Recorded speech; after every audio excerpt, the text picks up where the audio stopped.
अपने पसंदीदा शो के फुल एपिसोड देखने के लिए अभी डाउनलोड करें दंगल प्ले ऐप।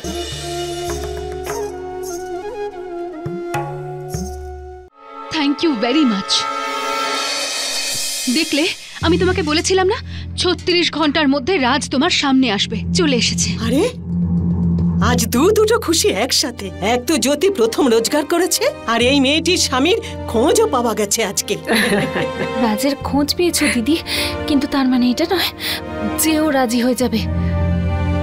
রেশমি, এটা আমাদের প্রথম পদক্ষেপ।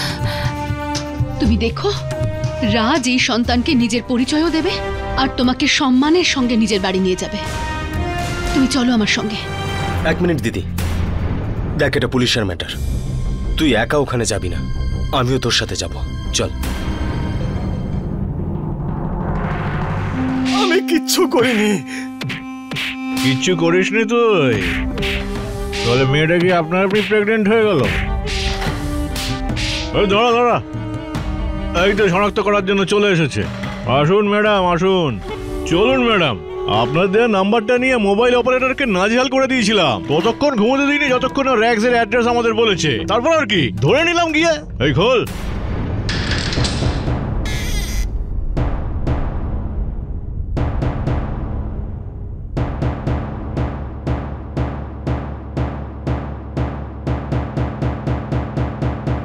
अरे हट ना, अरे चल हट ना, हट। আমি কিচ্ছু করিনি। এক্ষুনি জানা যাবে যে তুই কি করেছিস। এক্ষুনি জানা যাবে। দেখ দেখ এদিকে। দেখুন ম্যাডাম, এই সেই ছেলে তো?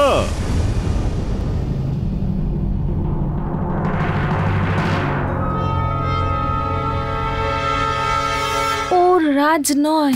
এটা কি বলছেন ম্যাডাম? ম্যাডাম আমাদের যে মোবাইল নাম্বারটা দিয়েছিলেন সেটা তো ওর নামই রেজিস্টার্ড। দেখুন ম্যাডাম, একটু ভালো করে দেখুন। এই বল, নাম কি তোর? আমার নাম রাজ নয় স্যার, আমি রাজ নই। তাহলে ওই টেলিফোন নাম্বারটা তোর নামে রেজিস্টার কি করে? হ্যাঁ, কোনো ব্যাপার নয় ম্যাডাম, এক্ষুনি বলবে। এই শুরু করো।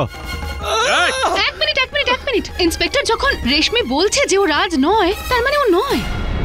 এবার বুঝতে পারছি আমি, ভীষণ চালাক একটা লোক। কি বলছেন ম্যাডাম? আমার তো মনে হচ্ছে যে রাজ ওর আসল নামই নয়। ও ভুল নাম দিয়ে এই লোকটার অ্যাড্রেস ইউজ করে ওই সিমটা ইউজ করছে।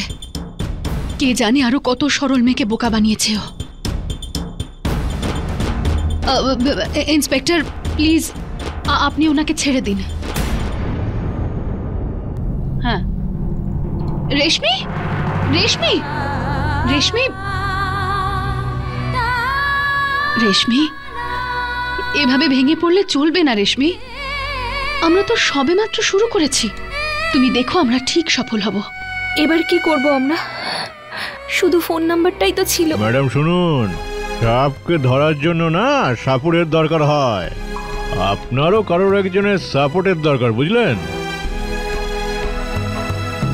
আরো একবার আমার আর আমার সঙ্গীদের পরিশ্রম সার্থক হয়েছে।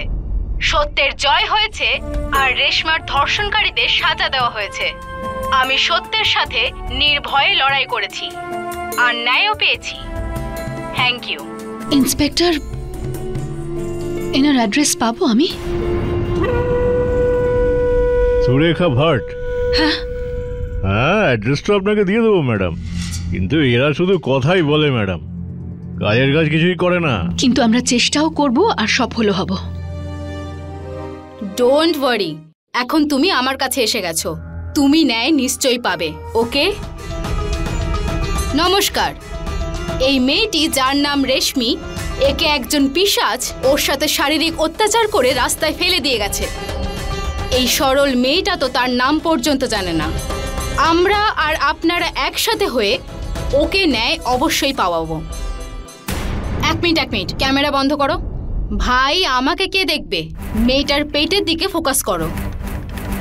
এটাকে একটু ওপরে তুলে নাও, সোজা হয়ে বসো। যেরকমটা আপনারা দেখতে পাচ্ছেন, এই মেয়েটি 4 মাসের গর্ভবতী। যাকে কেউ তার লালসার শিকার করেছে। এক মিনিট এসব কি করছেন আপনি? এসব কি হচ্ছে? আরে জনসাধারণের চোখ খুলে দিচ্ছি, আর কি করছি। দেখুন জ্যোতি, যদি ওর পেট দেখা যায় তাহলে জনতার সিম্প্যাথি পাবে ও। আপনি একটু সাইডে চলে যান। আপনি প্লিজ একটু সরে যান। এখন দেখুন আমি টিভিতে কিভাবে আলোড়ন তুলি। এই মেয়েটার সাথে দিনে দুপুরে রেপ। এক মিনিট ক্যামেরা মেয়েটার দিকে ফোকাস করো। ওকে, দেখো রেশমি, তুমি তোমার চোখে না একটু জল নিয়ে এসো। তুমি সমাজকে বলো যে তোমার রেপ কিভাবে হয়েছিল। কাম অন, টেল।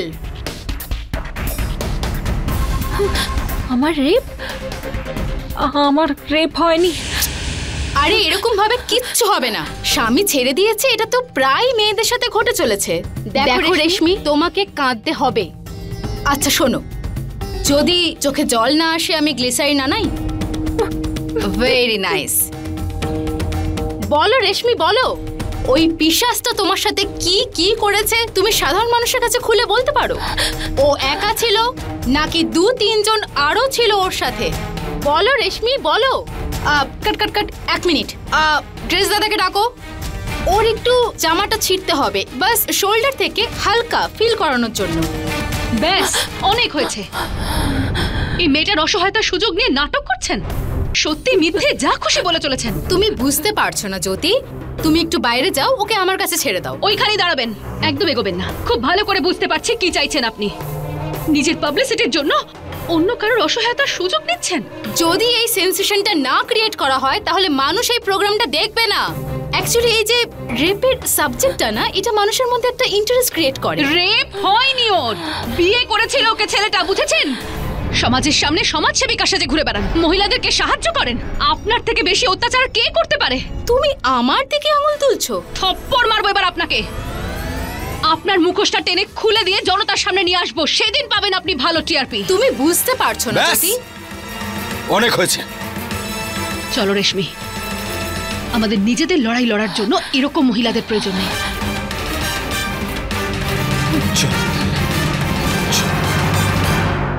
হে ভগবান, এরা তো খবরের নামে মনুষ্যত্বকে বিক্রি করছে। আরে কি দিনকাল পড়লো বলতো। দেখ জ্যোতি, এই কাজটা অত সহজ নয়, খুবই মুশকিল। আরে ওর নাম জানিস না, ঠিকানা জানিস না, কোথায় কোথায় খুঁজে বেড়াবি। এক কাজ কর মা, মেয়েটিকে একটা আশ্রমে রেখে আয়। ঠাম্মি, তুমি এসব কি কথা বলছো? যদি তুমিও আমাকে এরকম বলো, আমাদের সাহসকে জোগাবে বলো তো?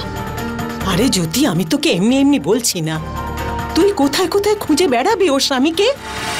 রেশমি, রেশমি, রেশমি, আরে কি হয়েছে রেশমি? হলো কি? কি হলো রেশমি? রেশমি, রেশমি, তোল ওকে।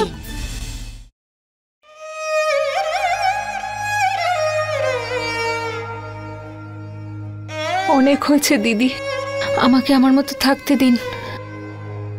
চলে যাব আমি কোথাও। দিদি, আপনি আজ পর্যন্ত আমার জন্য যা করেছেন তার ঋণ হয়তো আমি শোধ করতে পারবো না। কেন শোধ করতে পারবে না তুমি আমার ঋণ? একদিন ঠিক শোধ করবে। মা হয়ে তোমার কোলে যখন তোমার সন্তানকে দেখব, তখন আমিও খুব খুশি হব। তোমার বাচ্চাটা যখন আমাকে মাসি, মানে আমি যখন ওর মায়ের মতো হয়ে উঠব, তখন মনে হবে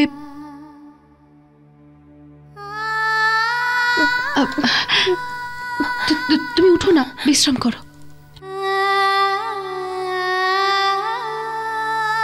মা হওয়ার কত সুখ আমার থেকে ভালো কেউ জানে না। একটা প্রাণ 9 মাস ধরে তোমার মধ্যে বেড়ে উঠবে। ওর হাসি, ও কি করবে, ও কখন আমায় মা বলে ডাকবে, এক একটা করে স্বপ্ন সাজানো। আর তারপর স্বপ্ন যখন ভেঙে যায়,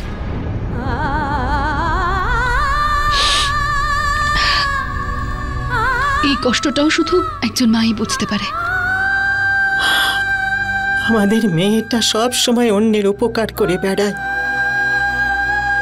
এইবারও আমাদের মেয়েটা ভালোবাসা পেতে পেতেও পেল না। কেন, কি হয়েছিল? আমার কথা ছাড়ো, আর এইবার আমাদের ওর খেয়াল রাখতে হবে, বুঝতে পেরেছো আমার কথা? হ্যাঁ মা, সমস্ত চিন্তা দূর করে দাও আর হাসি খুশি থাকার চেষ্টা করো। হাসি খুশি থাকলে তার প্রভাব বাচ্চার উপরেও পড়ে। আর জ্যোতি, ওকে বেশি দৌড়ঝাঁপ করতে দিস না, একটু বিশ্রাম করতে দে।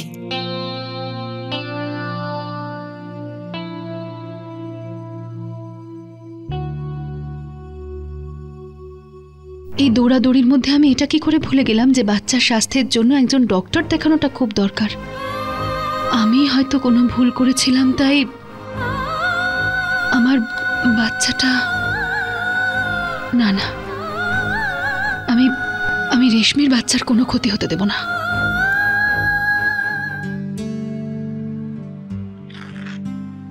এই ভিটামিন ইনজেকশনগুলো মনে করে সময় মতো দেবেন। আচ্ছা ডক্টর, আপনি চিন্তা করবেন না, ভিটামিনসের ট্যাবলেট আমিও খেয়েছি, একটাও ডোজ মিস হতে দেব না। নিজের খেয়াল রেখো, ওকে? আচ্ছা, আমি আসছি। Thank you doctor.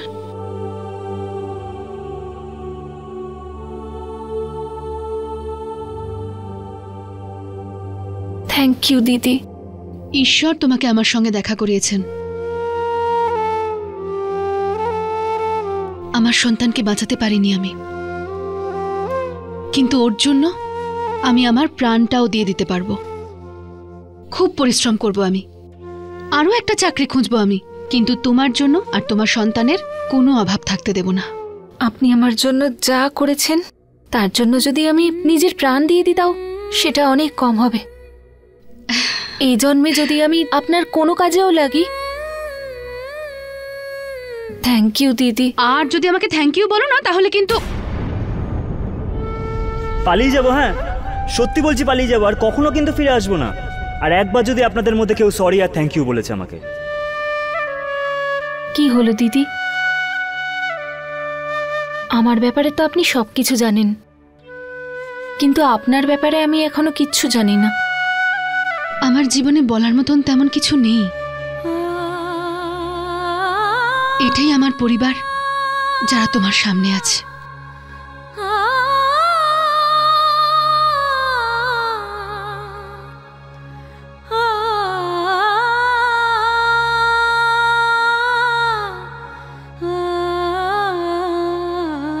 দিদি, আপনার মুখে একটা কষ্টের ছাপ সবসময় রয়েছে। যদি আমায় যোগ্য মনে করেন, যদি আমার সাথে সেই কথাটা শেয়ার করতে পারেন, তাহলে। তোমার শরীর এখন একদম ভালো নয়, তাই তোমার সাথে এখন কিচ্ছু শেয়ার করা যাবে না। সব চিন্তা থেকে দূরে থাকতে হবে এখন তোমার। দিদি, যদি আপনি না বলেন তাহলে আমি ভাবতেই থাকবো। আপনি প্লিজ আমাকে বলুন না।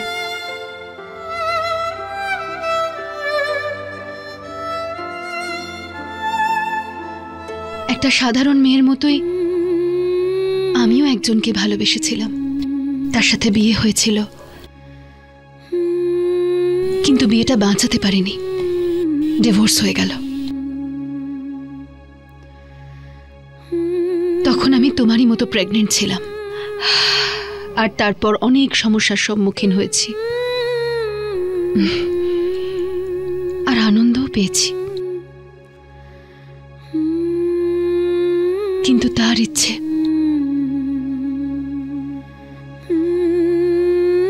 আমি আমার সন্তানকে।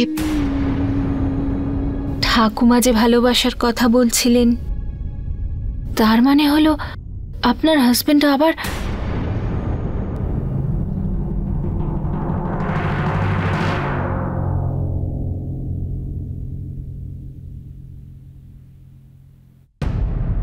মানে ডিভোর্সের পরে অন্য একজন আপনাকে খুব ভালোবাসতেন।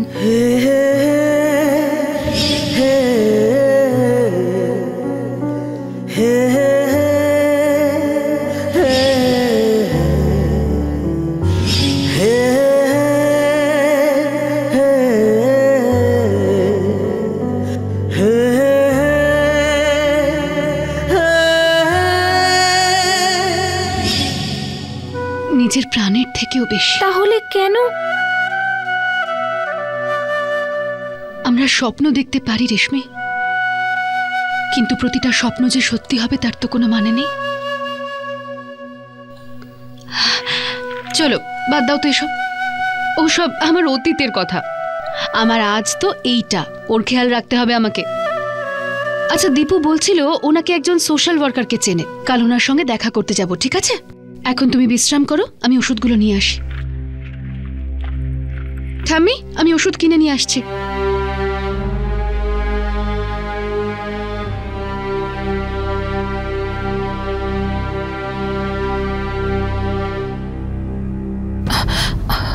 ঠাকুমা, আচ্ছা দিদিও কি ওই ছেলেটাকে সেভাবেই ভালোবেসেছিল? অনেক বেশি। তাহলে বিয়ে, আবার বিয়ে কেন করলেন না? এর উত্তর তো একমাত্র ঈশ্বরই দিতে পারেন। জানি না ঈশ্বর আর কত খেলা খেলবেন আমাদের জ্যোতির সাথে। ওনার নাম কি? কবির।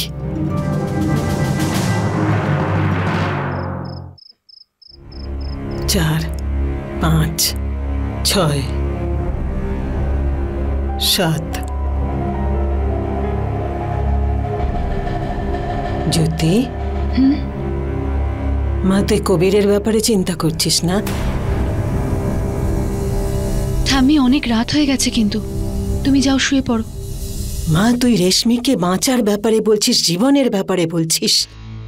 আরে তুই নিজের ব্যাপারেও তো একটু ভাববি। আমি ভালো করে জানি তুই এখনো কবিরকে ভালোবাসিস। জানি না আমার কেন মনে হচ্ছে তোকে না তোর ভাগ্য আবার কবিরের সাথে দেখা করাবে, আবার একটা সুযোগ দেবে রে মা। কিন্তু জ্যোতি, তখন সেই সুযোগটা ছাড়বি না তুই। ঠিক আছে, আমি শুতে যাচ্ছি মা।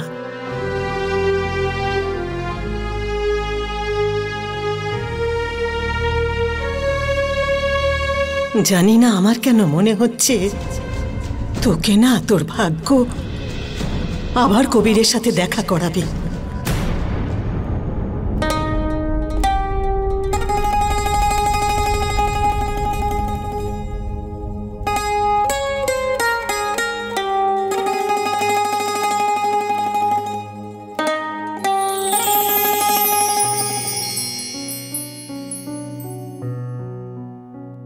জানি কঠিন সময়ের মধ্যে দিয়ে যাচ্ছে, কিন্তু তুমি ভয় পেও না। আমি সবসময় তোমার সাথে আছি আর থাকবো। একই সাথে আমরা, এমনিতে ঠাকুমার কথায় আমার সহমত আছে। আমারও এটাই মনে হয় যে ভাগ্য আমাদের আর একটা সুযোগ দেবে। আর এইবার এই সুযোগটা আমি কখনো হাতছাড়া করব না।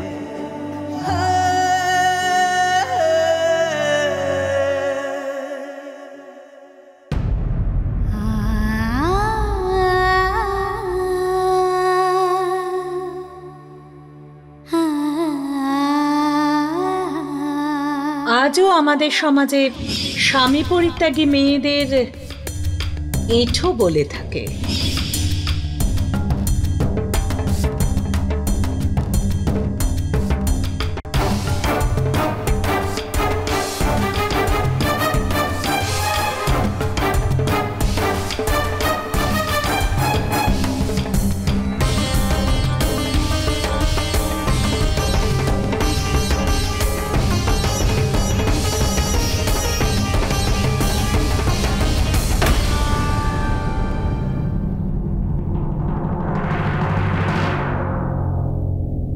না বাবা,